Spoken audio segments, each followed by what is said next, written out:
turning into food? I don't know, man. It's because it's. I'm kind of hungry. I know, me too. You guys still into this whole podcasting thing? You just want to? Let's just fucking leave. Why are we still doing this? We could just be eating right now. Everybody is asking the same question. Just mental health thing. Literally everyone. They'll be fine. They don't need us. They'll be fine. They're fine before us. From fabulous Las Vegas, Nevada, this is Pod Therapy. Real people, real problems, and real therapists. You can submit your questions anonymously at podtherapy.net or email us at podtherapyguys@gmail.com. We're all hungry. Going to be a quick show today, so let's get it going. Broadcasting from Ventura, and that guy's Dr. Jim Jobin and Nick Tangeman. Thanks, and we'll see you next week. That was good, buddy. Yeah. That was a really nice wrap. I liked it. Thanks to all the Patreons. You can find us at PodTherapyGuys somewhere on the internet. At gmail.com. It's not my problem. Yep. I don't care. I'm Bye. hungry. Bye. Patreons, thanks so much. And we're out. Well, if you're wondering about the food that got away, the best meals you've ever had, the ones that got away that haunt your dreams, patreon.com/therapy to hear ours. If you've wondered if Phil Mickelson is a terrorist who may have been responsible for human atrocities. No one's saying he's a terrorist. Patreon.com/therapy. No one here implied that. No, we're just asking questions, okay? We're asking the questions that other people aren't willing to ask. Why is everybody so against me asking questions? Even implied that. I mean, it was kind of implied in my opinion. But also, if you're wondering, how good is Jim at geography? The answer is really good. Redemptively good. Jim knows where one continent ends and another continent begins. We still haven't verified Probably. That yet. I won over Jacob with a maybe nod, mostly because he did not care enough to look into it. I believe I said I think so. Patreon.com/therapy. And we are well into the summer, the scorching, horrific summer of 22. Across the country, as we're recording this, it is bad news bears. Like, here in Vegas, it's always bad. This weekend was 111 for us in early June. Today's a Monday, and it's been moderate. It's like high 90s, which for us we'll take. Anytime it's under 100 is fine. It has been hell on earth. It's bad. And like you see in the Midwest, man, you see what's going on in Iowa? It's real bad. It was like 96 degrees with like 55% humidity. And they're saying like that's emergency status out there. Yeah, like that's really bad. dangerous. Yeah. I should check on some folks. Yeah, you should probably call your mom. They're not ready for that out there. No, yeah. Orica we're was ready like for that posting here. pictures Not of like there. their libraries and stuff. They're like turning them into cooling centers to save people. Yeah, because I mean, it gets hot there, but it's usually not with the humidity, right? But both of those together. It's bad. They're talking about nasty. There's some kind of heat dome that's like was over the Southwest, which we're used to. That's the thing. When they talk about rising temperatures, like, oh man, it could be 10 degrees hotter. I look around Vegas and Phoenix, I'm like, yeah, we can handle that. We're fine. We're built for this. Like, it's fine. What's it going to be? Drier? Yeah, whatever. It's already 0% humidity. Right. We'll be fine. We're built for that. We all have AC. All of our roads have been hardened against sunlight and heat. This is all we know how to do. This is our inclement weather. But if you're anybody else, man, that's dangerous. You don't even have AC in a lot of these places. Like, what do? You just go to like your local like Starbucks, I guess, and sit on the ground. That's what I plan on doing. So for all of you who are surviving the scorched earth summer, yeah, climate change is real. Maybe you should take it seriously. It'll get better. Yeah, no. Maybe. No, it will not. Yeah. Also, I read the 60... Well, I mean, at night it will. Thanks, everybody, for listening to Pod Therapy. We really should just leave now and just get some dinner. All right, we've got some therapy stuff we're going to get through. We're going to try to be helpful, along with telling you that the world is going to end due to climate change. Also, Russia is on the European continent, partly. Yes, I did look at that also while Jim was talking and I wasn't listening. About 75%, according to the website that I just saw, about 75% of the Russia population lives on the European continent. right. Which is interesting because about 75% of Russia is on the Asian continent. Oh, yeah. That's okay. So 75% of them live on 25% of the land? Correct. According to this one Wow. website that I just saw on my phone. That feels right. Because like Siberia is pretty big, isn't it? That's the... Siberia? it's the... Siberia. Yeah, Siberia. Siberia. Siberia. Siberia. Hi, guys. Oh, first one's called Trusting a Therapist After Betrayal. From Siberia. Hi, guys. I'm a fairly new listener, only since the latest AMA. Oh, cool. Thus far, I have gone back and listened to about 15 to 20 episodes. Oh, God bless you. God bless you, Anonymous. And have taken away something from every single one that I could apply to my life in some way. It's actionable or just a perspective. That's awesome. My One questions- episode I took this paddleball game from. The next one I took this hat rack. I get a lot of advice on plumbing. Also, this chair. Plumbing, restaurant suggestions, how to get good rates in Vegas. No, you all gotta the get, stuff you you gotta wouldn't get to expect. Patreon to get all that. That's the good stuff. Yeah, exactly, Ryder. If you're not on the Patreon, what are you doing? Go get the good stuff. What are you learning anyway? What are you learning from us? My questions are twofold, but first, some background. I grew up in a highly toxic, physically and emotionally abusive household. My parents were both narcissists that loved beating us over the smallest of things. These weren't the punch and shove type, but rather the belt, spatula, frying pan, VCR, brick, tree branch, furniture, whatever is handy at the time, whippings. My mother in particular loved to wield two particularly nasty clubs, religion and law enforcement. On multiple occasions, she would take a swing at myself or a sibling, usually when we were lying down or otherwise defenseless. If we put up an arm to block the blow, she would call the police and have us arrested for domestic assault. Wow. This will all become relevant momentarily.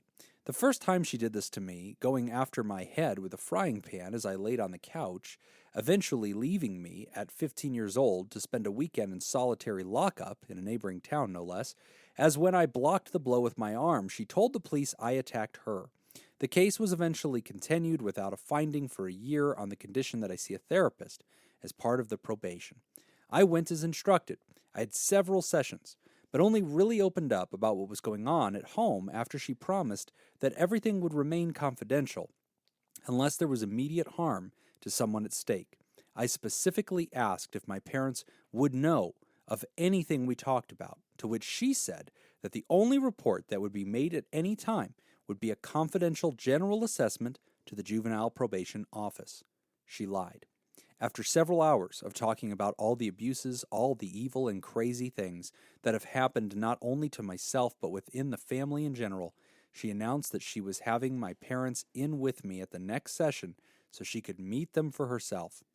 This took place and all hell broke loose. She proceeded to rattle off everything I talked about with her, all my accusations of abuse, being forced to work in their stores for little to nothing after school, the fact that I had admitted to previously calling an abuse hotline, which resulted in nothing being done, and much, much more.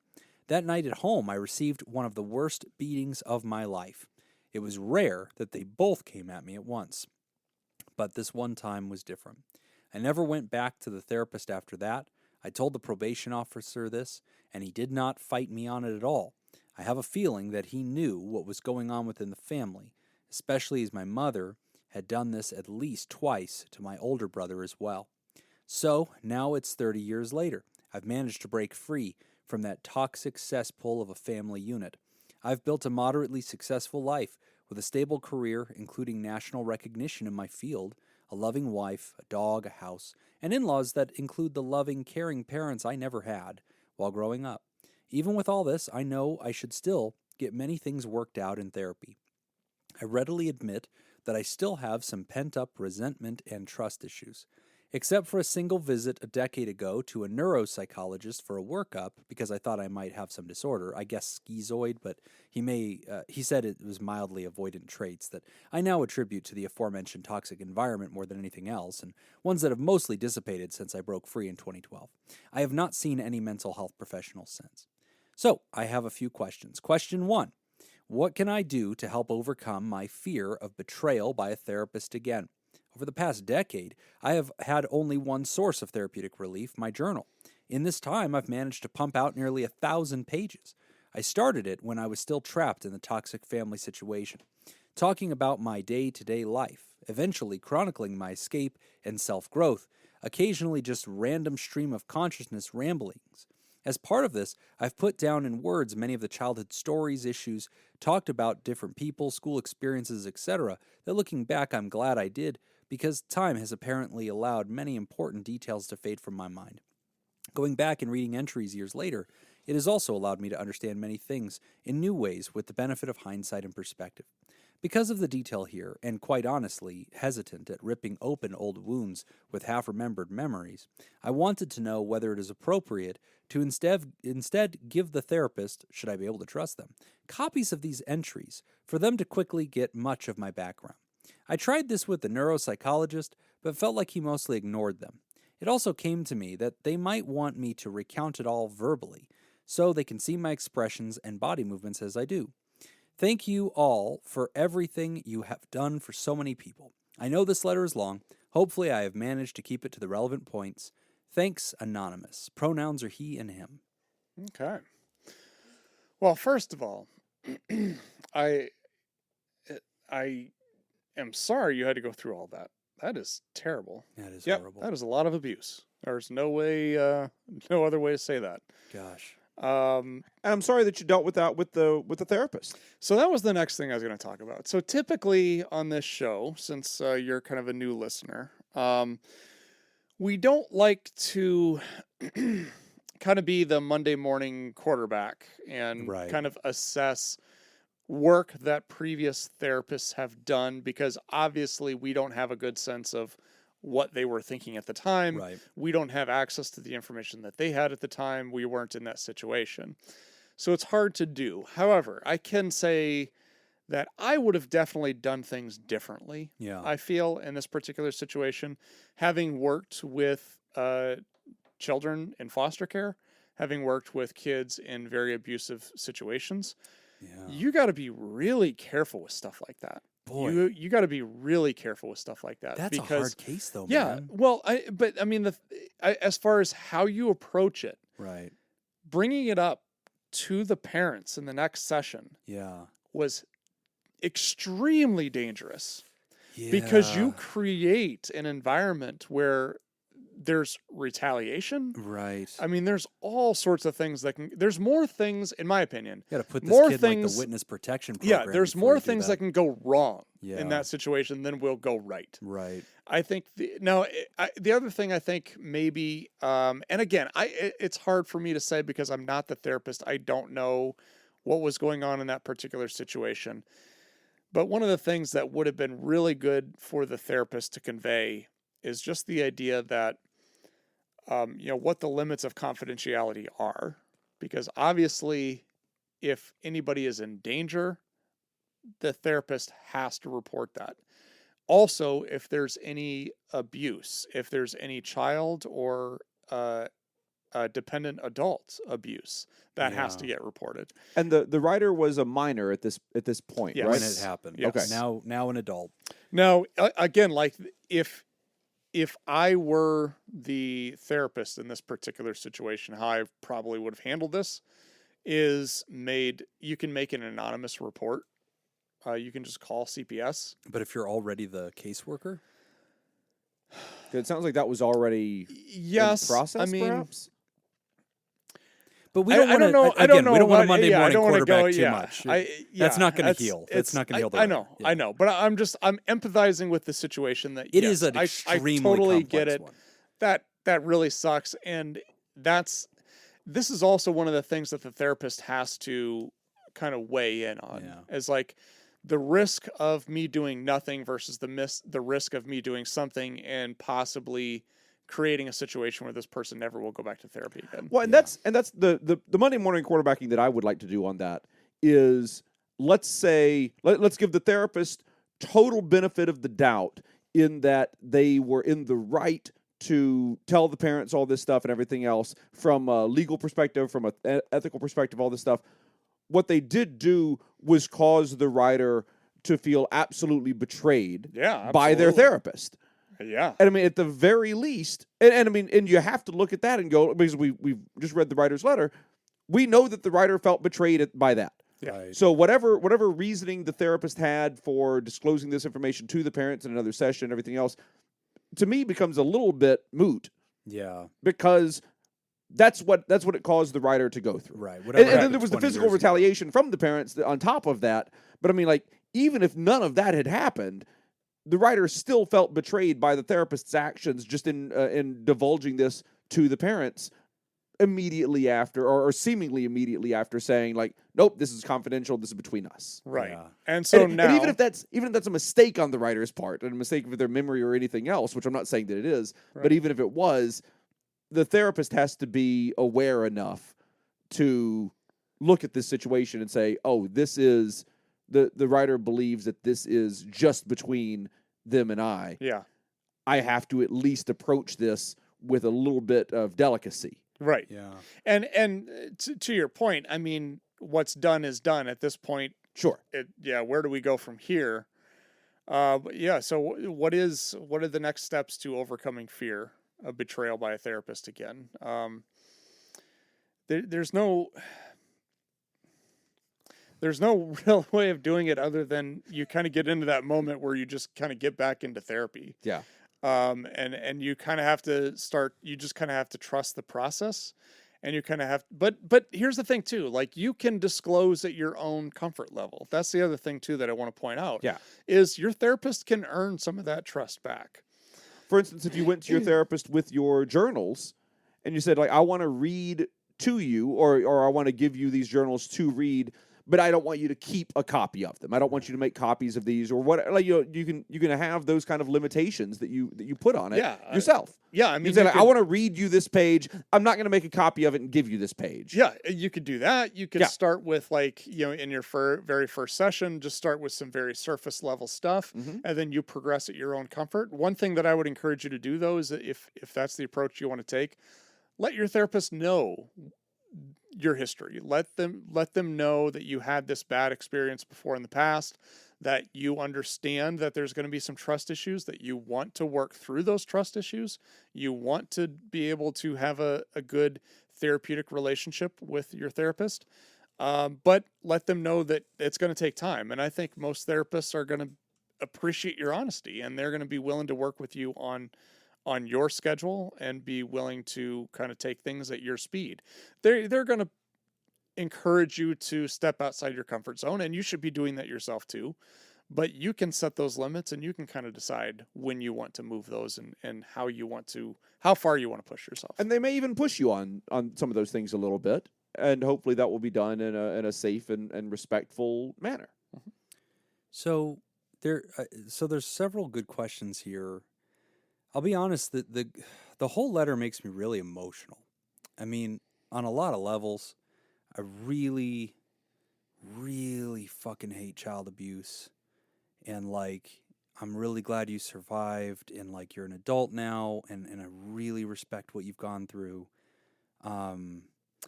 I historically do not read the letters before we start the show. Almost never. And this is another example of why I probably should have. Because I probably would have preemptively said, some trigger warning stuff. Because even though, you got through it and you're okay, it affects me very emotionally, and I'm sure there's others that it does too, especially people who've lived through that. This hits me a lot because when I was a very new therapist, really a junior therapist, I was in my master's program, and I was doing Nick knows what this is called, but psychosocial rehabilitation, which is on the road. You go work with usually kids, and they have a main therapist, because I wasn't a true therapist at that time. That therapist works with the kid, assesses them, and sends me, like a junior associate, and I would actually go out with the kids. I'd go to their homes, and I'd work with them for 2-3 hours at a time and take them out and do things. Sometimes we play disc golf. Sometimes I'd take them to a movie.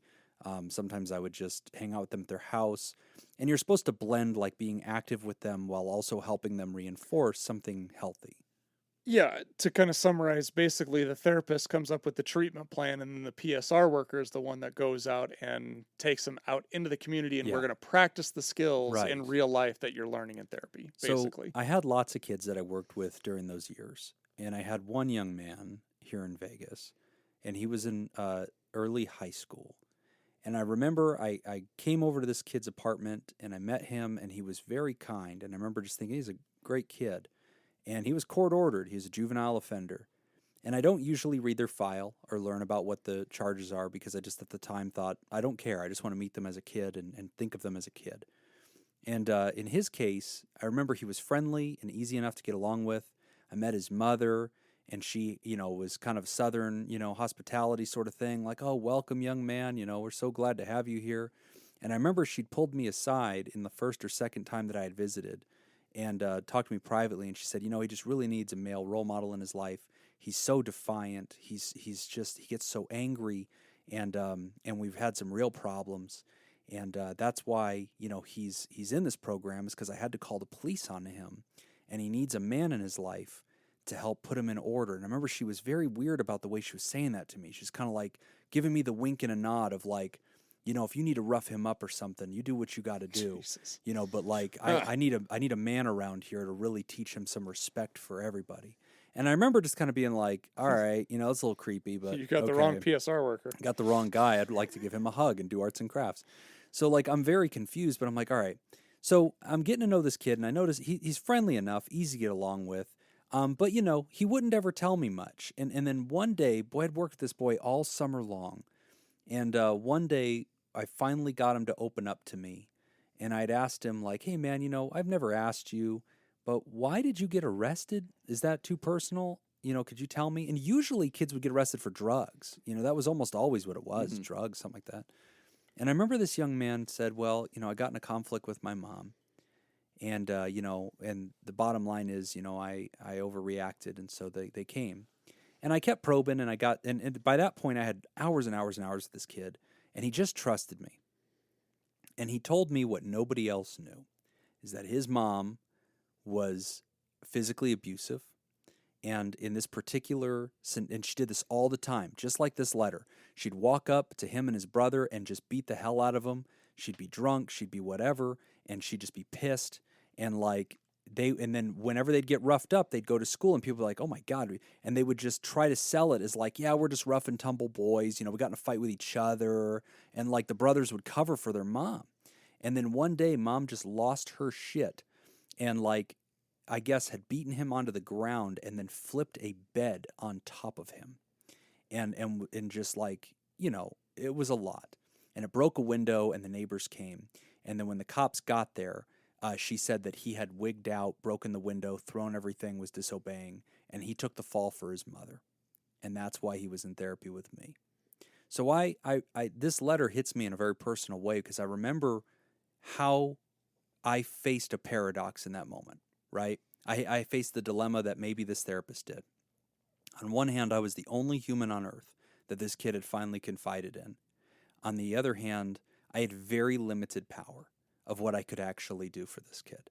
And like, yeah, I wanted to go talk to the mom, right? And like, part of me wanted to confront her and be, or at least talk to her and be like, hey, can I get some more clues on this case? But then you also have some legal obligations. And like, I'm a mandated reporter, right? And that's not a joke. Like, I have to tell somebody something. But in my case, I had a supervisor, and that was the therapist. I was not the therapist. I was not top dog. And I knew where I was in the jungle, and I knew what my job was. My job was to observe and report. And so I went back to the therapist, told them the whole story, confided in them the details that I had now been released. And then that therapist was very professional. This was at, you and I both worked there. And they ended up doing a great job of confidentially passing that to CPS and CPS scheduling wellness checks. And they got to the PO officer, and the PO officer actually used the fact that this kid was already under legal observation to increase his footprint in that household. Not so he could give the kid a hard time. He knew, like I did, he's a good boy. He didn't cause any trouble.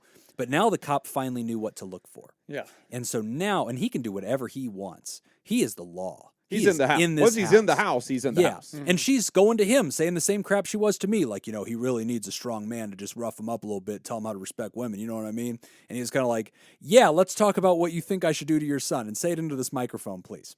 And so eventually we were able to get better services for this family. But in the situation, it is a no-win situation because even if you could just snap your fingers and pull these kids out, now what? They go into foster care? That's not superior all the time. Safety is the number one priority, but these intermittent explosions where like the kid's not in life-threatening danger, and he's a big boy, like he could handle himself, but still, it's a mess. Well, but that's a situation, the way you described it is kind of as close to an ideal situation as you're going to get, because what you got is you got that's a multidisciplinary approach. Right. You Everybody got as a everybody. team. It was all hands on deck, and Yep. everybody was working together. Everybody was watching it. Everybody increased their services. So we were And able also, to nobody do a threw lot. any roadblocks up in front of you No. Yeah. as you were trying to make something I was happen. able to protect the kid because he hadn't even opened up to the therapist. Yeah. He saw the therapist as part of the brass. I was the dude that was in his house, and so he felt and so that was something that we as a team agreed on. Is they all said we're not going to compromise Jim's position. We're not going to out Jim, because we need somebody that this kid trusts enough to tell the truth. So that's invaluable. We're going to keep this kid. We went all the way to the judge that oversaw his case, told the judge, and the judge started telling the mom, hey, we do programs for kids like this. We require family therapy, and we require parents to go through a program. And I think your son needs this. And so mom was just like, whatever, like I'll do whatever the law requires for my boy. And the judge was like, great, you're going to like a parent education program. And so we're going to talk about violence. And so we ended up getting as much help as we could for that kid. But for the writer, I guess I very personally hear your story. I relate to that. Betraying that kid, if I'd have done that, or if I had inartfully or unprofessionally handled this, there's a part of me that my heart breaks for that therapist because I understand what it was like to be in that weird situation. Thank God I wasn't the boss. Thank God I was still a junior and like everybody else took the reins and I had good team members that handled it. But I guess my heart breaks for that whole situation. Do I want you to get back into therapy? Well, you seem to want to. And if you're willing to do it, I guess I can't tell you how to feel that you're not going to be able to trust this person. But one of the things that I tell patients that share with me that they have trust problems with therapists, which it's not terribly uncommon. I mean, it's rare, but sometimes this happens. What I tell them is, make me earn it. And I tell them that on day one. When they open up to me and they say, yeah, I'm here because I've got a tough past or I've been through some stuff, I'll tell you, Jim, I don't know that I want to trust you yet. I got to pick you, and that helps, but I'm going to have issues with you. I'll tell them, Anonymous, thank you so much for telling me that. And you know what I'm going to ask you to do? We're going to move at the speed of your trust. Make me earn it. Make me earn it. And we're going to talk about anything that feels right for you. And you know what? When you're ready to give me 1%, you can give me 1%. And then why don't we work together long enough for you to see how I handled that? And let's take steps together that you can earn it back. So that would be the advice I'd give to you. Make your therapist earn it. As far as giving them the journals, and now I'm going to pivot to a little bit more of a practical piece of advice. I don't like receiving journals. I don't either. I don't like it. I don't like it for a variety of reasons, writer. I don't like how it excuses you from interacting with me, and I'd rather interact with you. I appreciate that sometimes a person doesn't feel safe telling me, and so they want to show me something in writing because they want me to understand something, and this felt like an authentic portrayal of their truth, and they don't even feel comfortable talking about it again, so they're trying to get me to see something. And in very unique cases, I might appreciate that, and I might say, why don't we discuss this together? Or why don't I read it out loud with you, with me? Because I'm not here to do therapy on your journal. I got to interact with you. And so I like that better. Also, for some people, they start handing me everything. And they're like, this is something I wrote. This time is a poem I wrote or a song I wrote. And I appreciate that all of this is very meaningful to you. But it puts me in an awkward situation where if I don't cherish what you're handing me at the same level you emotionally do, it could cause you harm. But the truth is, I don't cherish it at the same level you do. I never could. This is your deepest confession in your worst moments in life. I'm your therapist, not your time travel companion. I need to sit with you in the now. And I need to talk to you about it now. Because if I'm not hearing you discuss it with me, I don't know how you feel now. Reading about how horrible it was for you in the midst of your hell is valuable insight, but it lacks the thing I need most, which is to know who and how you are today and how you see it. I can't use this in any way. I'm going to have the whole conversation over with you anyway after we read it. What if someone brings in excerpts from a journal and reads them in the session, reads them out loud to you Fair in the content. session? That's absolutely fine. Okay. And I would welcome that. I would say that what gets tricky is I've had people literally come in with a folder. Yeah. And I've seen it with journals. I've also seen it with previous therapy. They've come in and said, I saw a therapist. I've requested my entire medical file from 2 years. I don't want to go back over this with you, so I'm handing you this to read. And I look at them and I say, with all due respect, you can't afford to pay me to read I was going to this. ask you, does that also run into billing issues Yes, it as does. well? It does. And a 'Cause lot if of you're them reading say, it I'm just outside assigning you this. of the thing, I can't. you have to bill them for that time. I'm going to have, and I've had 1 or 2 patients in history that have asked me to participate in something for them and have said, I am going to pay you the clinical rate for this. And I've been able to say, because I am out of network and do not touch insurance, you can hire me to do something. Like, are you asking me to just read or do this thing and then come back and do a session with you, and this is valuable to you? And they're like, yeah. And I was like, okay, I'm willing to do that on a case-by-case basis if I can be persuaded of the content. Well, but generally, you can't do that. You can't go to any healthcare provider in life, hand them a fistful of documents and say, go ahead and get caught up on me so you're an expert. They can't do that. They can't read the book on you. They got to interact with you. Right. Well, and then at the end, you're still stuck in the same situation, which is none of this means anything to me if I don't know where you're at I right need to talk to you now. now. And how are you reacting to this right now? I think that's the most valuable piece. The other thing, too, with handing over documents like that is if I'm the therapist and somebody gives that to me, then I'm kind of wondering, like, what is my role in this?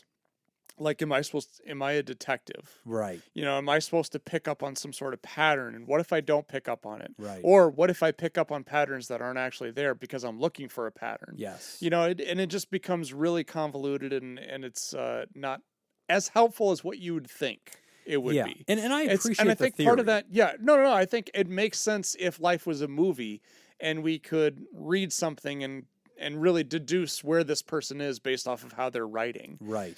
But it's not really that life isn't that way. It's a lot more complex, and I think it's not as relevant as where you are currently in your life.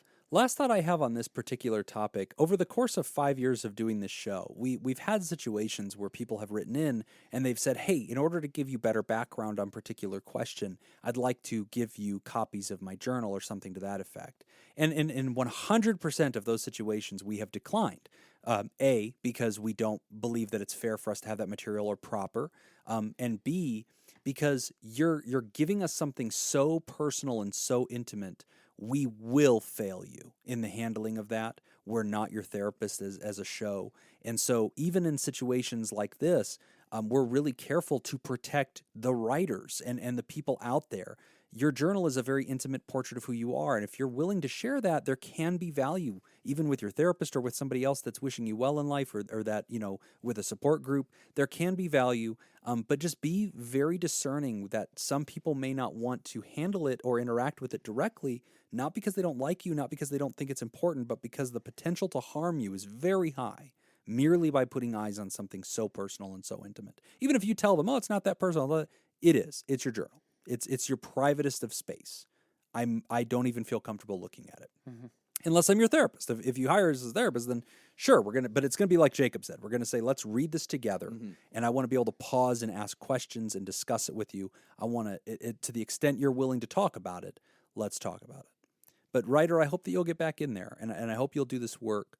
I'm so sorry that this is your history, but I'm so proud of you that you rose above it, that you found a way through it, that you've gone on to live a great life as an adult, that you're willing to do this work, that you listen to and support this show, and that you're a mental health advocate. You're where the pain stops because you're willing to go through that change. And for anybody out there who's going through any kind of physical abuse or went through that kind of abuse in life, you know what? You have to be so careful that this stuff doesn't live in you and through you. And if you need to get into that help, you go get that help. And remember, guys, it's never wrong if you suspect child abuse in your neighbors and your friends and your coworkers. If something's on your radar, it is one anonymous phone call to CPS. They're not going to jackboot into the house and steal people away. You can call and say, look, I'm concerned for this family. Here's the address. And these days we're getting much better at using a very light touch. And at the end of the day, we got to get some eyeballs on these things because I'd rather interfere with a household and save a kid. That situation that happened to the writer was handled so poorly. It's a tragedy. But I want to believe, and it is the fact that is the exception, not the rule. But thanks for writing in. And I'll tell you from experience, even if you call and request the jackboot entrance, Yeah, right. they won't do it. They won't do it. Yeah. No. There's a lot of people that think that that's how it works. Just okay. I call them and say, look, the old heave ho. here's Jim Jobin's address. Yeah. Just break down the Get door. these kids go out in of there. Ignore the kids. Rough him up a little bit. Yeah, just rough them. Jacob, you got to stop calling here, man.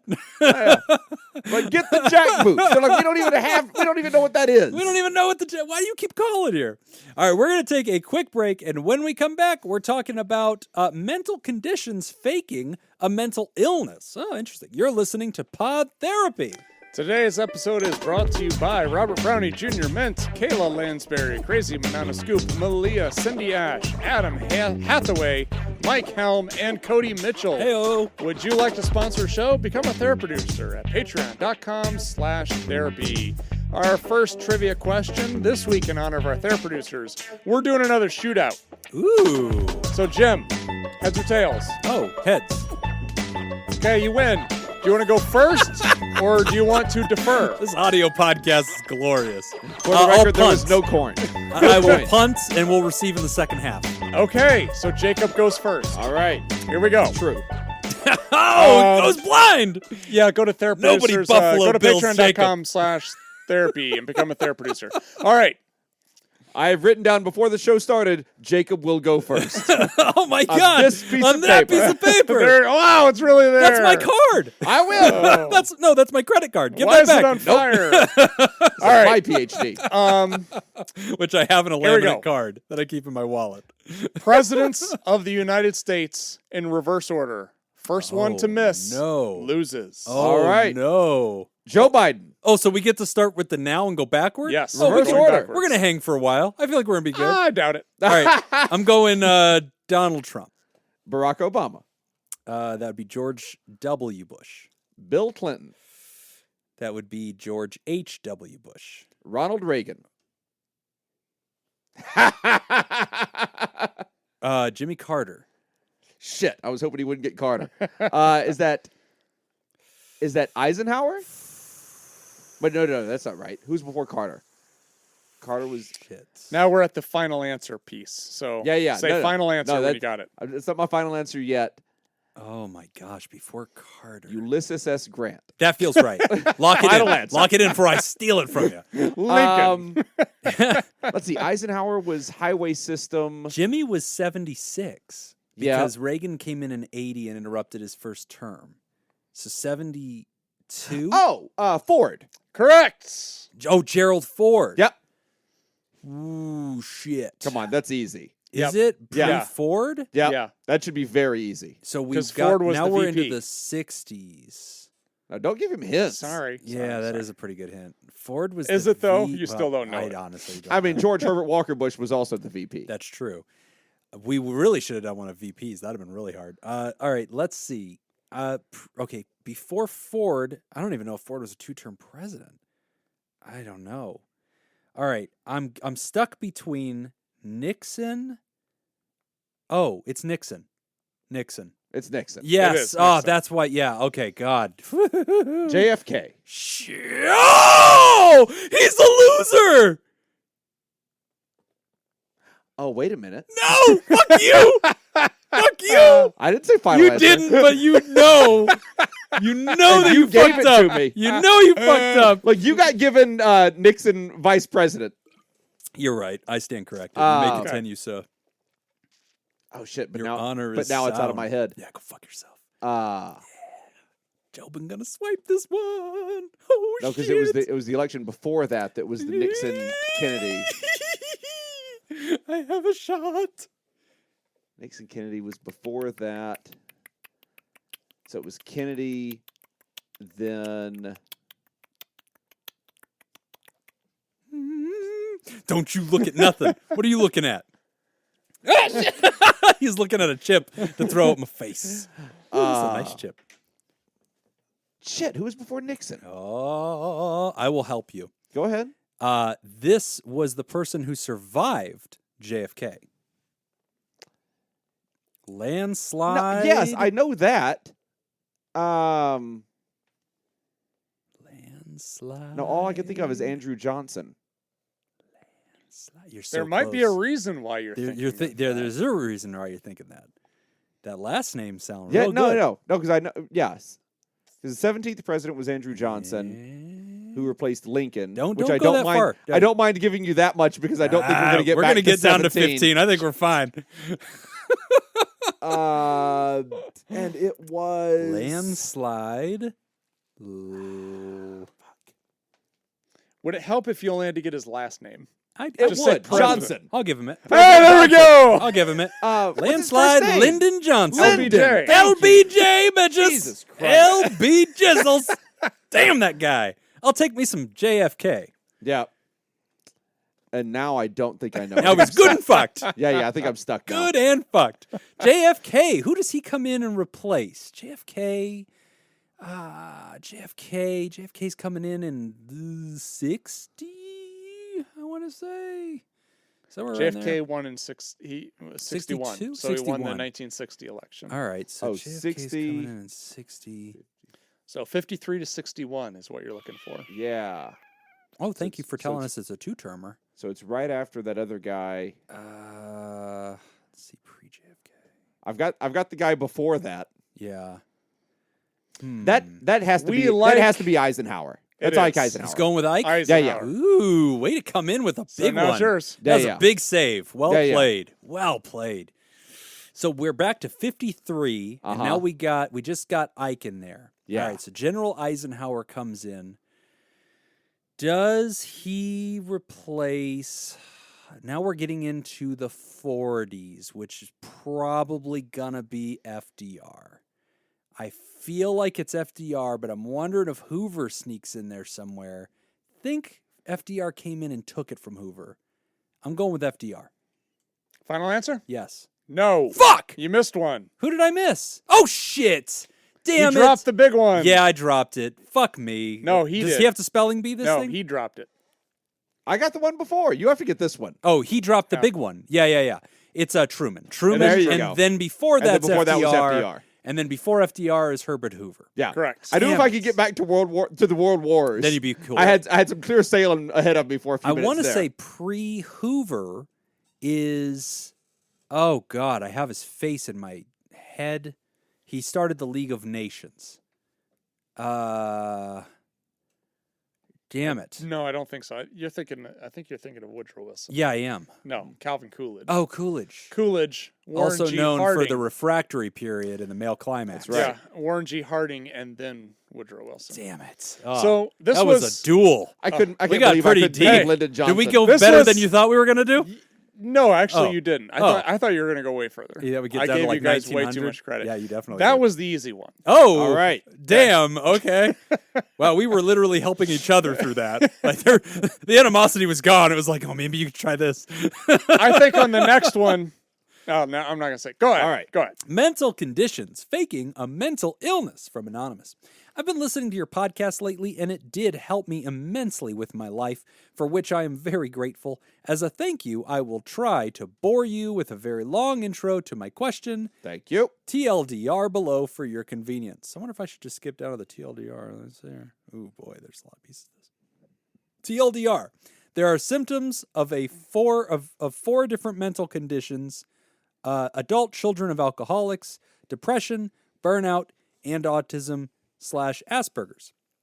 So the question is it possible that A, B, and C will lead to the same symptoms as Asperger? Ah, damn it, we're going to have to read this whole thing. All right, here we go. Back up to the top, and now we're going to read the whole one. That did not save any time at all. Nope, about 15 years. I wasted time somehow with the Arguably, TLDR. be burn time. So about 15 years ago, I discovered something called Adult Children of Alcoholics, which will herefore be known as ACOA. And as you might suspect, one of my parents was an alcoholic. People in the mental health biz that knew my father actually described him as a sociopath, and looking back at my childhood, I actually have to agree with that categorization. My mother was codependent and on medication through most of my teenage years. Incidents of psychological violence were commonplace. Physical violence also did occur. This led me to an auto-diagnose with a COA, and wow, what an emotional experience that was back then. So that's A. After I realized that actually planning out a way to kill yourself was not the healthiest way to spend your time, I guess level 2.5 on the 3-level system you guys mentioned during your show, so I auto-diagnosed myself with depression and got help. My depression is under control, so that is criteria B. I can say I have a successful career in the field I love. All of the success I had can be attributed to the fact I work twice as much and worry 4 times as much about my job than other people. This has led me to so much burnout that at this point I'm pretty much a textbook example and can check all the boxes next to burnout symptoms. So that's C. I guess A, B, and C would be pretty standard, and I can see the relation between them and how one might be caused by the others. I work too much, worry too much, because it's an ACOA symptom. I'm depressed because I'm burned out and had a not very pleasant childhood and still struggle with the symptoms of ACOA. So, I've got it all figured out until D came in. I've always experienced a lot of social anxiety, never cared about socializing, participating in, or watching sports and other games. I always only had one friend at a time, and social rules confused me. I always preferred electronic communication to human contact. I've always thought I'm an introvert. It was my normal, and the fact I was that weird kid playing Legos, and then the kid that figured out how computers work. Did I mention I own Star Trek memorabilia and wore a red shirt hoodie before it was cool? I never actually seemed that weird to me. Fast forward to a year ago, and my teenage daughter was diagnosed with borderline level 1 ASD, which is autism spectrum disorder. Not enough XP, I thought, to go to full level 1. When first talking with my psychologist about my daughter, hearing all the symptoms and how those were explained, I had the same revelation I had when I first read about ACOA. I've also took all the tests on autism or Asperger's I could find, and I do score very high on those. Issues with eye contact, social awkwardness, mind theory, obsession, and specific topics, stimming, masking, etc. It's all here. Noise-canceling headphones are the best thing since sliced bread. So that's D. TLDR. There are symptoms of 4 different mental conditions: ACOA, depression, burnout, and autism Asperger's. So the question is it possible that A, B, and C will lead to the same symptoms as Asperger's? I know it's no longer the correct term, but it does provide a nice way to stress the high-functioning aspect, I guess. And would having A, B, and C impact your kids in a way that could lead to, I guess, a false ASD diagnosis? Thank you for all the good work you do, and I hope I didn't bore you to death. Anonymous. Not at all bored to death. That's a really good question. That is. Oh boy, a lot of overlapping stuff on that one. So what do we do when we have overlapping conditions? Differential diagnosis. Hooray! Yeah. Now, well, I hope you enjoy this show and join us again next week. Thanks for writing in. Support us on Patreon. hope that helps. You both just said that like that was the answer. It was leading into it. We don't always explain a lot of things. Yeah, that's it. No, Herbert Hoover. So here's kind of the interesting thing about the differential diagnosis is that adult children of alcoholics is a term Not a meant diagnosis. to clarify something, or it's a term to describe a group of people, but it's not an actual diagnosis. Neither is burnout. Right. So Because like adult children of alcoholics, there could be some mental things in there going on. There could also be some physical things going on. I'm asking. it's very common. It sounds like a statement, but I'm asking. should have just gone with a statement because you're correct. No, okay, great. Because yes, I mean, There's a lot of things that could be going on with adult children of alcoholics. Yeah, Right. some adult children of alcoholics could have PTSD. Sure. Some could Yes. have depression. Some could have anxiety disorder. Yes. Some could have a lot of different things. You could have physical ailments as a result of drinking during pregnancy. Yeah. Yep. So I And think social aversions. I think we can eliminate that, but not eliminate it in a way saying it doesn't make sense, but eliminate it as it's much too broad to Yeah. really say that has an impact on other things. Right. Because it's all kind of mixed together. Right. It has an impact on things it's- as much as it's- anything has an impact on things. Yeah, I mean it's like you could have PTSD. Yes, that's the diagnosis. You are also an adult child of an alcoholic. Right. Those That's two a background. Yeah, those two they're not mutually exclusive. They don't. None of the 4 Yeah. are exclusive. Yes. So when we do diagnostics, we do this laborious thing called differential diagnostics. This is where we sit down and we have to ask these questions of like, all right, which hat are you going to sort the patient into?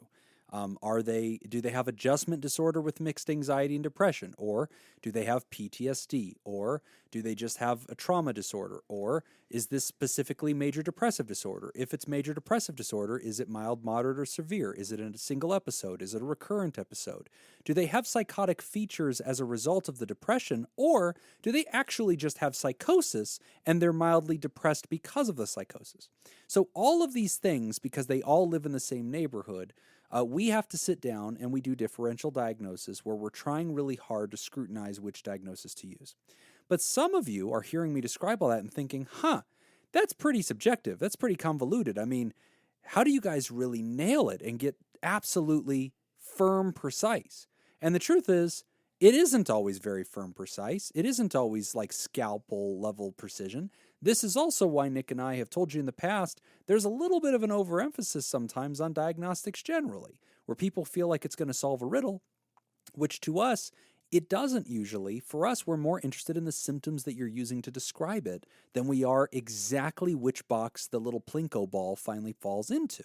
Which is why for, a lot of therapists, we don't laboriously sit around and discuss which diagnosis because we feel like we're emphasizing too much the labeling mechanism that we use to shorthand symptoms to one another, and we're not emphasizing the humanity of the person. So all of this is to say, in this particular 4 criteria spectrum that you have, Ryder, you're talking about the past history of being an adult child of an alcoholic. You're talking about the experience of depression. You're talking about the burnout you've experienced in life. And then you're talking about some of the qualities that might be associated with autism or Asperger's. You don't have to interpret any one of those 4 through any one of those 4. They can all live absolutely side by side. Now, the thing that I heard that I really loved is I have a psychologist. And I was talking about my daughter's symptoms to my psychologist and my symptoms, and they were clarifying. And then I realized, oh man, maybe I have that too. So at the end of the day, if you have a therapist, we always default to the therapist on the ground. And you already have some kind of diagnosis, and you're also managing whatever symptoms exist through that. One of the most important things you talked about in that letter was managing and overcoming your experience with suicidality.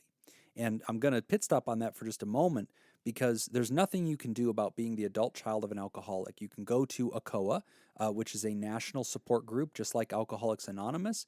They have, I believe, Nick, do they incorporate the 12 steps? They have a version of that? I believe so. I think they have their own procedure for how they incorporate healing and boundary setting and recovering from that. It's very similar to Al-Anon, which is the family and friend support contingent. You can't necessarily make that go away, but you can identify what you've inherited because of that, and you can recover from it. Burnout is something that we can learn to manage. Autism and Asperger's is not something you cure. It's something you learn to work with. It is in some cases a superpower, and in some cases, like all superpowers, it can slow you down. And so like you learn how to manage it. Depression is, of course, the one that's very dangerous because as you told us in your story, you got to a place where suicide started feeling like it was making sense. And that's a great opportunity for us just to remind everybody, if killing yourself ever feels like an idea that would make any sense, you are in the matrix. That's how you know. The clue that you're wondering, do I have delusional depression? If killing yourself seems like a really good idea and doesn't bother you to think about, then yep, you're probably staring through the lens of depression. Those glasses are on your face. And that is your very first clue that you should probably go ahead and call a hotline and get some help, get some materials on this. Never, ever, ever trust that thought. That thought is always a lie. It is a delusion. It is a mental illness.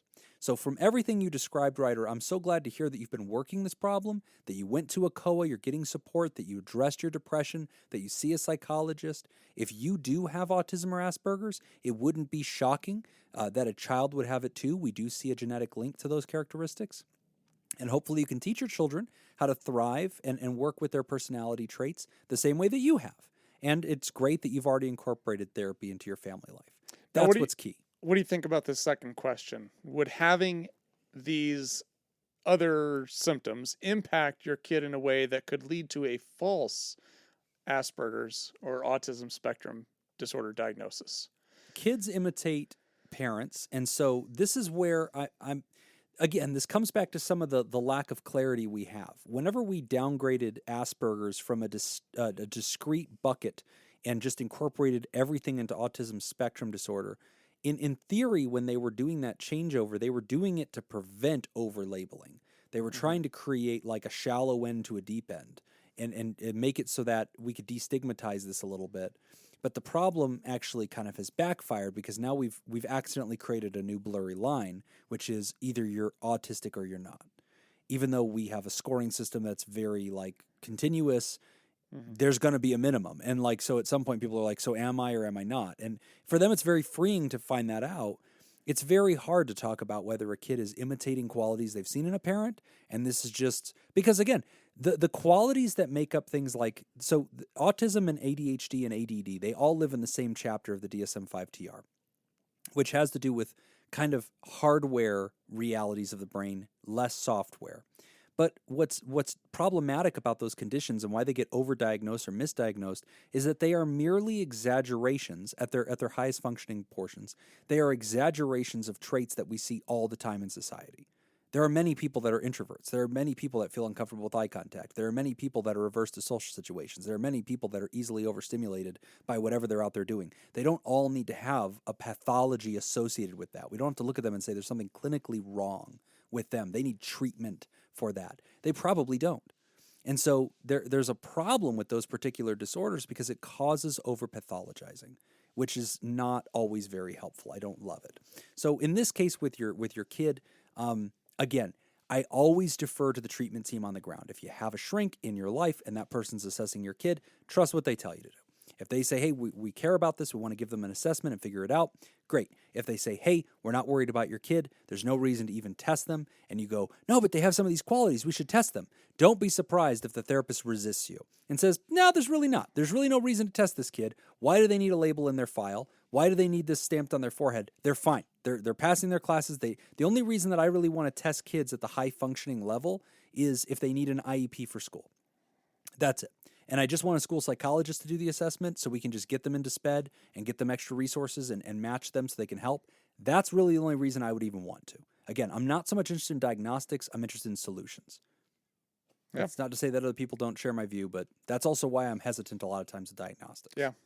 A lot of times it doesn't solve a problem. Yeah, I mean, I don't really have a whole lot else to really add to this one. I think that's a great question. It is. Yeah. And I think the other thing too is, just being careful of wording things as far as, can this and this and this, if we put it together, can that equal this? Right. Like a witch's Well, it's brew. like, yeah, not necessarily. No, I mean, but also maybe there are times when that does happen. Yeah, but there are times when that's true. I mean, autism spectrum disorder is a little bit different than some of the other mental health diagnosis that we deal with. Well, right? and I get why the popular public comes up with this because they go, wait a minute, did you say depression or did you say depression and episodes of like high energy mania? Oh, well, yeah, both. You don't have depression, you have bipolar too, and Right, so like yeah. I get it when you combine things, you suddenly get a Voltron and like it's a whole new thing. mental health Voltron Yeah. would be a great t-shirt. Yeah. Oh, we're almost there. We're going to figure this out. We're one step away from really good merch. When you add all these things together. I feel like you're a step away from terrible merch. Yeah, that's true. We don't want to suddenly have good merch. We've got a brand to protect, Jacob. I feel like right now you've got subpar merch. You're one step away from terrible. Yeah, one step away from boycott. Like, holy shit, this is awful. Yeah, good point. Ryder, it's a great question. Stick to the treatment team that you have. And for anybody out there, if you're the child of an alcoholic, look into ACOA, ACOA, Adult Children of Alcoholics. They have great literature, great support resources. You can usually find recovery groups in your community, and you'll find some really, really interesting insight. And you might see a lot of yourself in the books that you read, and you'll realize, wow, there's a pattern in a lot of ACOA people. And you know what? It's not bad. It's good to know yourself so that you can self-recognize and navigate life more skillfully. We don't want to repeat the pain that we've been put through, and that's why we get into recovery. and we do recover. It does work. So work it because you're worth it. We're going to take a quick break, and when we come back, we're going to talk about, a self-harming teenager. You're listening to Pod Therapy. I love when we close the show on a we got to funny organize one. these. Today's episode is brought to you by Robert Brownie Jr. Mintz, Kayla Lansbury, Crazy Banana Scoop, Malia, Cindy Ash, Adam Hathaway, Mike Helm, and Cody Mitchell. Would you like to sponsor a show? Become a therapy producer. Patreon.com/therapy. Right, and the our hard one. second one. Here we go. And this goes to Jacob first. Jacob's got the No, banana. Jacob. You don't need to make the banana talk. That's bothersome. Here we go. It's very placid. Countries of the former Soviet Union. Oh, come on, man. If you'd like to join the Therapy Producers and make the show possible, go to patreon.com/therapy and sign up. Again, that's patreon.com/therapy. This obviously biases in his Jacob. direction. It's geography. I won't know any of this. It's not geography. They're countries. Hold on. It was 2 months ago on this show, you said, and I quote, I'm kind of a geopolitical expert. Yeah, we all know that. Okay, so you're fine. I'm not asking you to identify where they're at on a Does map. geo mean geography? You just need to... I meant Giovanni. Giovanni politics, All right, man. so you want to go first or do you want to defer? Didn't I punt on the first one to get it on the Yes, second? and now he gets to choose. Sure, I'll go That's not first. how that works. When you Okay. win the coin flip at the beginning of a football game, they don't do another coin flip at halftime. I said I I'm think- going first. I think No, I'm I the made you go official first. here. Okay, whatever. I don't care. The advantage is to me. I'll take it. All right. So countries of the former Soviet Union. Yes, there's 15 of them. God. So I believe that the first and foremost would be Russia. Okay. Was that the one you were going to take? No, but it's That's like why I wanted to go first to it get that one. scares me that I didn't know that. Like, Oh, then yes, so you're that means they still you're exist. pretty much done. The countries are still here, Yeah. Yeah. but the The Soviet Union was made up of 15. Oh shit. Okay. yes. Hold, do you have that sock puppet? So It's a banana, by the way. The Soviet Union was made up of 15 countries. These 15 countries still 15 exist. original colonies. All right. Ukraine. Hey. Yes! I was gonna say there's two that you Yep. should be able to I get. got one, Yeah, baby. you really should I'm be in able the to get. game. Belarus. There you go.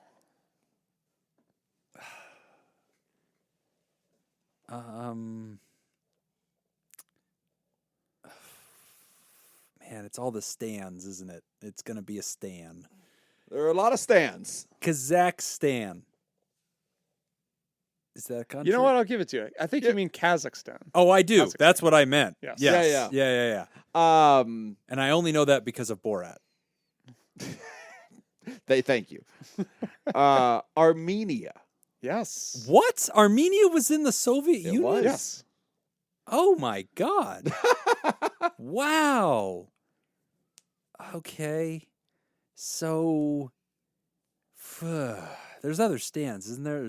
Yep. I mean, probably. There's there's the one with the nuclear reactor that blew up.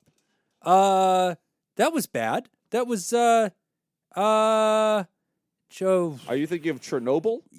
Yeah, but it's another one. It starts with a ch. So does Chernobyl. Chechnya. Nope. Fine.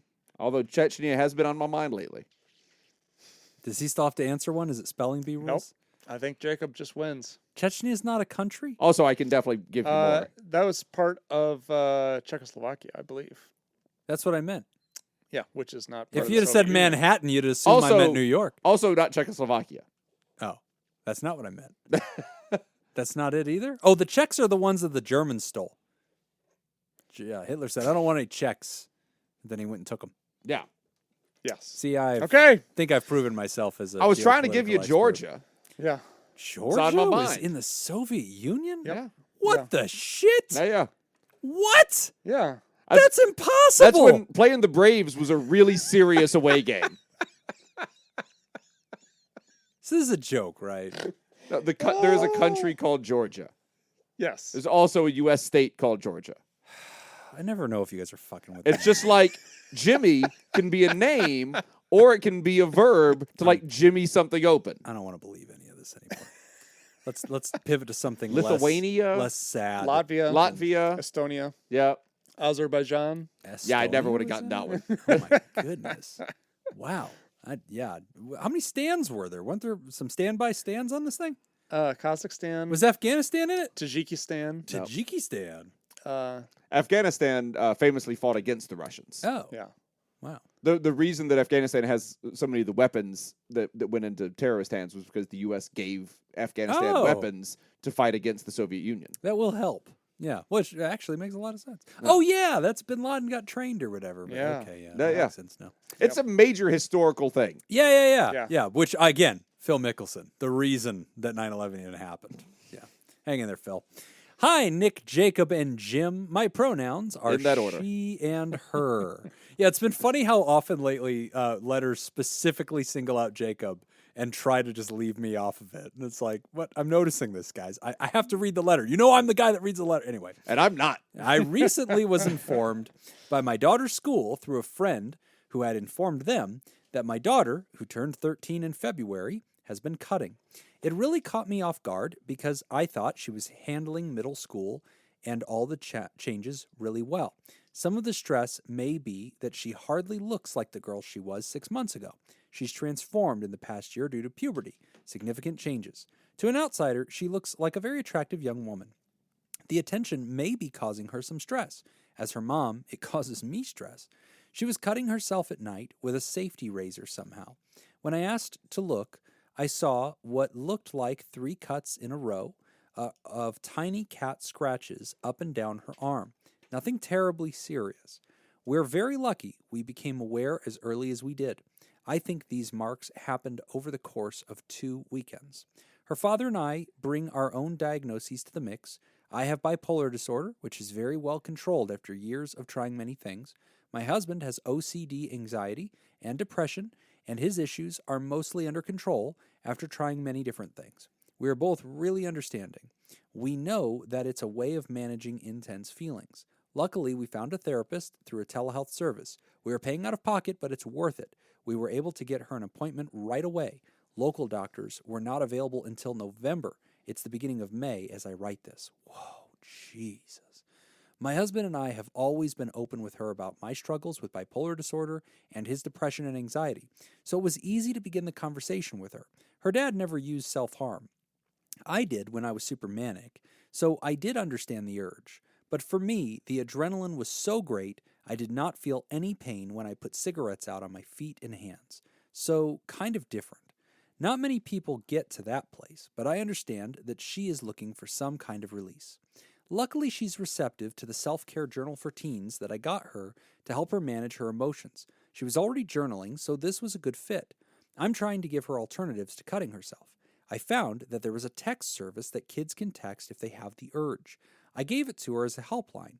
I Googled it, and it seems legit. And the writer also gave us the link to it as well, and also gave us the hotline number, which we'll read at the end. Our approach is not asking her not to feel this way, but to tell her that when she feels that way again, and you probably will, here's what you can do. One idea is to hold ice in that hand. You can get the pain release, but not do permanent harm. I hope she listens, but I can't be there all the time. But it seems like she's taking it in. We're lucky that her friend, who is non-binary, stepped forward to tell someone. I feel so grateful to this little soul for doing the right thing. Maybe because they have been going through so much themselves, they knew what to do for our girl. We are also lucky that her school has safe spaces, and now she knows how to use them to calm down. Do you have any suggestions for us to help our daughter? Thanks for all you guys do. I've been a Patreon contributor for some time and appreciate your thoughtful advice. Most of what Jim says is garbage, but not the therapy stuff. Nick, please get him to stick to that. And I'd love to hear more about the exercise therapy that Nick is doing. Thanks, Anonymous. All right. Well, if you want to hear more about the exercise thing, that makes one of you. Before we really dig in, For the ones of people out there that want to know, this is a great, just a great advertisement for speaking to your kids about mental health and about your own mental health journey and everything else. Because when something like this pops up, which everyone, it may not be this extreme or what have you, But you already have that dialogue started. Yes. And I mean, it sounds like that is just a really great advantage that this mother has. Yeah, and that was one of the things I was going to point out is you're doing so many things right in this. Yeah. I don't have a ton of experience. I've worked with some teens with the cutting, but I don't have a whole lot of experience because usually when that happened, my emphasis is on addictions treatment. So when that happened, I usually handed it over to somebody else who was better trained at doing it. However, I did go to a training that was done by a guy who literally wrote the book. Oh, I remember on treating this. Yeah, I remember that training. And you're doing a lot of the stuff that he said. And one of the big things that you have to understand is that for a lot of parents, when they see this is scary. Like, of course it is. Yeah, I mean, you see something like this and you're like, oh my God, my daughter's trying to kill herself. Right. And the very first thing you need to understand is that that's not actually what's happening. Not usually, no. And most of the time, I mean, if something bad happens, it's usually an accident. Right. It wasn't their intent to do that. Right. So you have to understand that that's not what they're trying to do. So we're not going to treat it like a suicide attempt. No. We're going to treat it like what it is, which is it's cutting behavior, which is different. Yeah. So one of the things that you did is you opened up a really honest dialogue, which is one of the things that you want to do. When I was at this training, this guy, he had talked about, I wish I could remember his name. One of the things that he had said is one of the ways that parents sometimes will go the wrong direction with it is they want to like, okay, let me do a body scan. Let me check you. I got to watch. I got to see where all this is. I'm going to check you every night to make sure you're not doing it. Right. And in reality, all you're doing is you're forcing it underground. Instead of it being someplace where they can do that and it's going to be safe, they're now trying to hide it and doing, it's a bad situation. Causing themselves pain in less obvious ways. Yeah. Or they're cutting themselves in spots where it's going to bleed more. Right. And so he did talk about, the importance of working with a therapist, letting the therapist work on resolving the issue, but you as a parent establishing some guidelines as far as like, okay, we're going to set some rules. So if you're going to be doing this, here are some rules that you're going to follow. We're going to try these steps first. Or if you are going to cut, never make sure that you don't go to sleep before the bleeding is stopped. Always make sure that you've got you've got a first aid kit, you have access to it, you know how to use it, and like all of these different steps. But I'm not going to go too far into that because this isn't my job as a podcast host to direct you how to deal with that. So I want to make that abundantly clear. You got a therapist, work with the therapist. That's the best thing you can do is get direction from them because as we were just talking about moments ago, they're the boots on the ground. They know your daughter. They know what's going on. They can guide you in those steps. But I just want to first start with complimenting you on everything you've done so far because you've done a great job. Yeah. So in a rare twist here, as a general rule, I strongly wish nobody would ever let their kids ever listen to Pod Therapy. I usually get very upset when I find out even a 17-year-old is listening to our show. I see you, Reese. You better be 18 by now. I remember you writing into our show. So I generally don't want that. But I'm going to try to keep this section as kid-friendly as I can because I am always the one who has a potty mouth. The other two actually do really well. Fuck yeah. Yep. So, all right, let's start over. So I would like to say, if you'd like to let your daughter listen to this section, please encourage her to this part. So feel free to fast forward to this and play this for her too, because I think it's healthy for them, for you and your daughter to talk about this. So for everybody out there, one of the things that we just changed in the DSM-5TR, which is the newest edition of the Mental Health Bible that helps us decide what's going on, we've added recognition that non-suicidal self-injury is a thing. And we definitely see this behavior in a lot of people. And whenever you see a teenager or anybody, it can be adults too, that are hurting themselves, a lot of times, as Nick said, we misinterpret that and we think, oh, they want to die, that this is an action towards suicide and they're auditioning suicide. And actually, what surprises a lot of people is what Nick said. It's counterintuitive. You don't expect this, but it turns out that a lot of people that are self-injuring are usually doing it as a coping skill. And for some reason, it's causing them some amount of relief. And what's really interesting is when you get into the neurophysiology of why this is happening, it actually kind of makes sense. You're causing injury, but then your body is actually releasing certain hormones to anesthetize that particular pain, which is to deaden that physical pain. And for many people, they discover that that also somewhat distracts from and relieves emotional pain. Now, when they're doing those physical actions, we think that's because they don't yet have the ability to cope with what they're going through in more nuanced ways that are not harmful. They don't know how to language their truth. They don't know the emotion words to describe what they're going through. They don't feel safe doing that yet. Or for one reason or another, they just don't want to verbalize it or write it down. And so they're kind of doing this in a more kinetic way.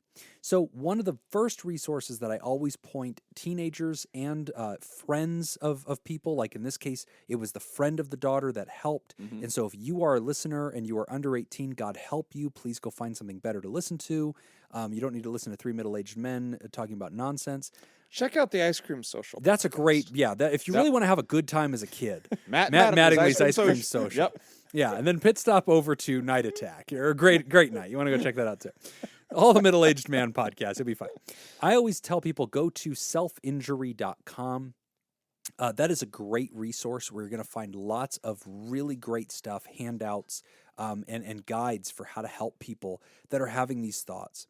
Now, Nick mentioned alternatives to self-harm, which is, as a therapist, one of the first things I do. The two things that I'm interested in, three. The three things that I do with a teenager, and I just had a patient like this, a teenager, I think she was in 8th grade. I had her last summer, or no, it was 2 summers ago. And when I met her, she actually had attempted suicide. And so she was self-harming, but she actually did have depression, and she had attempted suicide, and she attempted to overdose. So I got her after she was released from a hospital, and then I had to work with her via telehealth to try to work on her self-harm behaviors and her depression. So the very first thing we always do is create a safety plan, and you can find that at the website that I mentioned, selfinjury.com. Therapists like to do safety plans because we want to lay out if this, then that. If we're feeling this way, then we're going to call this person. Might be the therapist, might be 911, might be our best friend, it might be writing down journals, it might be doing all sorts of stuff. And it's been years since I mentioned this, but I was just talking to a patient the other day that I did this with. One of the things I do when I do safety plans with adults, because I don't work with kids anymore. 2 summers ago I worked with this teenager, but that was the last time I think I've worked with a kid. When I do safety plans with adults who have suicidal ideation, we make a list of things they will do if they are feeling like they want to give up on life. And a lot of it's very practical. A lot of it's like the right therapeutic thing. But like the second to last item on the list is bake Jim a plate of chocolate chip cookies and deliver them to Jim in person. And I do that to delay this thing. That way they can't end their lives until they've baked me my cookies. And it's funny and interesting and helpful. I have a patient who I work with. Until somebody shows up at your door with some cookies, right? But then we sit down, we talk about it over a plate of hot cookies. Like, that's actually very therapeutic. But I have a patient who, I was talking to not long ago, who I've worked with for years, and she still tells me, like, Jim. Is it terrible that I just want to ring your doorbell? Yeah, and with a plate of leave cookies. a tray of hot cookies. What does this mean? And then leave. Yeah, to freak me the fuck out. A tray of cookies. What does this mean? Damn it, you made me cuss. With a note says I should have found a better therapist. Oh God. Oh Lord. Oh, this is the worst prank of all time. That got dark. Oh, very dark. You got so much darker than I did. Oh, wow. Anyway, my patient always tells me, like, hey, man, your stupid cookies kept me alive because I never got around to baking them too. So alternatives to self-harm is another thing that we do. We do safety planning. The second thing we do is we teach whoever the person is that's self-harming about alternatives. Nick mentioned one about holding the ice cube, which is actually really powerful. So squeezing ice causes the exact same neurophysiological effect that the self-injurious behavior would have caused, like harming your skin. It's the exact same thing. There is no difference between those two things. Other things that we teach people to do, they might slash an empty plastic bottle, or a piece of heavy cardboard to kind of get that sort of effect.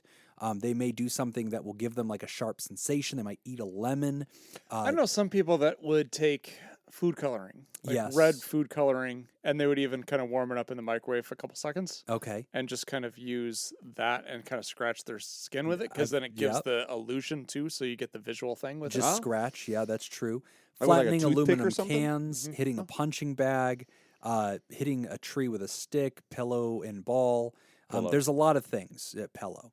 Pillow. And then there's a lot of pieces to learning how to self-soothe when you're feeling sad and depressed, because usually that's the emotion that's underneath what we're doing, and we don't know how to language that. But doing other things, taking a hot bath, learning some of these coping skills that a lot of teenagers aren't ever taught in school.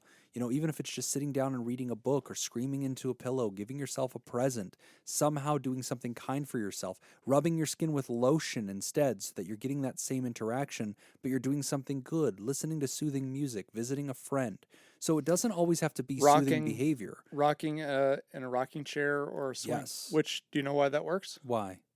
It's same reason why women will rock their babies to sleep. It's the movement in the inner ear, Yep. and then it just goes back and forth, and it's a calming sensation. There's a lot of things that you can do that are non-painful. Now, for some, and a lot of people think, oh, that's the only way is to do that. But no, not necessarily.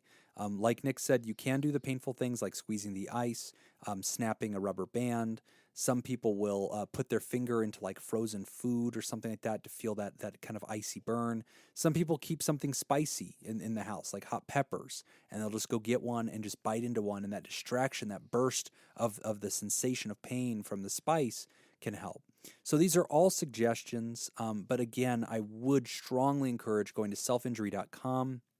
If you or somebody out there is thinking about hurting yourself and cutting yourself, there is too much propaganda, too much nonsense out there on the internet that downplay this, that make this something that's like, oh, everybody does it, it's no big deal, or it's this thing that's like this subtle kind of cry for help. It's sort of like this, I do this, and now people will notice, they'll care, they'll show attention to me, they'll listen better, and they'll take me more seriously.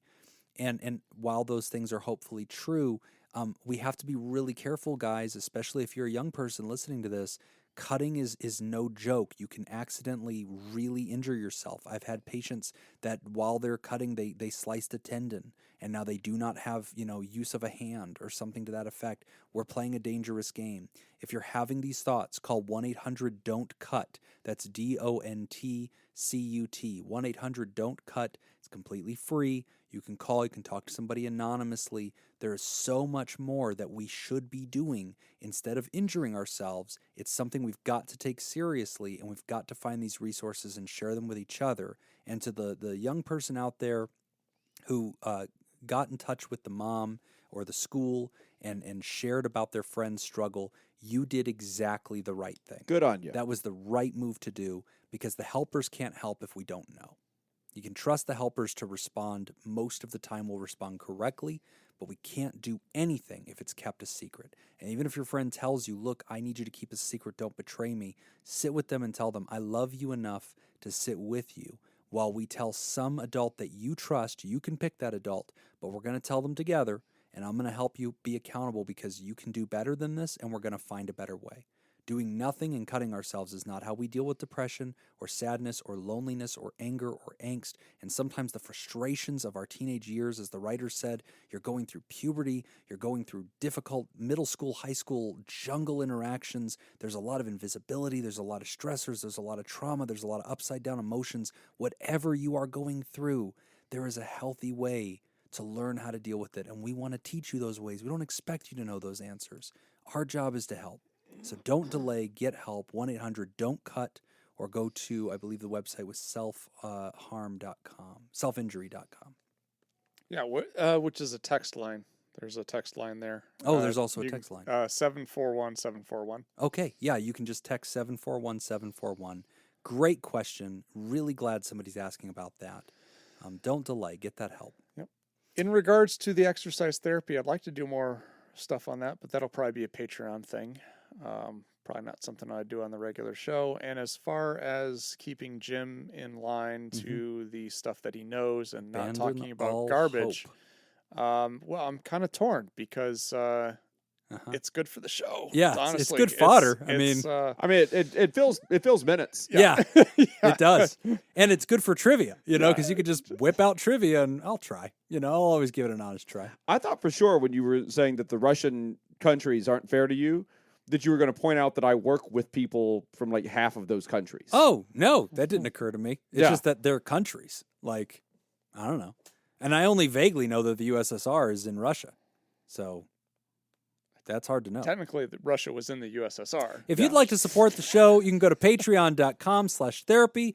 We have new Therapals, Nick. Welcome to Sam Tidy, Eli, and Chad the safety lad. That's great. Everything about that name is fantastic. We got 2 new Theropods. We got Little Bear and Keely Benty. I like that. Welcome to our Theropods. And of course, we want to thank our bosses, the Saccharin 16, the mysterious and shrouded Illuminati members of the fan club, the Theraproducers. Thank you, Smitty Scoop, Jake Schneider, Robert Brownie Jr. Mint, Kayla Lansbury, Judy Schneider, Nathan's Hot Dog Scoop, King of Student Loan Debt, Dr. Ben Don, Crazy Banana Scoop, Mason Miller, Carolyn Albert, Leon Kassab, Kevin Chamberlain, Malia, Richard Macy, Cindy Ash, Newstick, Lord Colin Stewart, Dirty B, Ben Stanley, Sammy Scoop, Sarah Smith, Adam Hathaway, Byler T, University Jeff, Tess Miller, Take It Easy Podcast, Cody Mitchell, Kodiak, and Paris. And if you'd like to hear this episode uncut and unedited, And why wouldn't you? and enjoy our spontaneous side projects, go to patreon.com/therapy. And thank you for supporting mental health. Well, you've done it again. You've wasted perfectly good hours of your life listening to 3 dummies talking about all sorts of nonsense. But that's all the time we've got for this week's session, and we want to thank our landlords, Matt Mattingly's Ice Cream Social Podcast, and thanks to you who contributed to the show today. Remember, you can find us on all the social medias at PodTherapyGuys on Twitter, PodTherapy on Facebook, PodTherapyGuys on Instagram, and at patreon.com/therapy. Do you want to submit a question to the show? Ask anonymously at podtherapy.net or email us at podtherapyguys@gmail.com. I'm Nick Tangeman. I'm Tim Jobin. Thanks, and we'll see you for appointment next week. Georgia. You know what I love about Georgia? in the USSR. those sweet honey barbecue ribs That's right. that they made in the USSR. Just like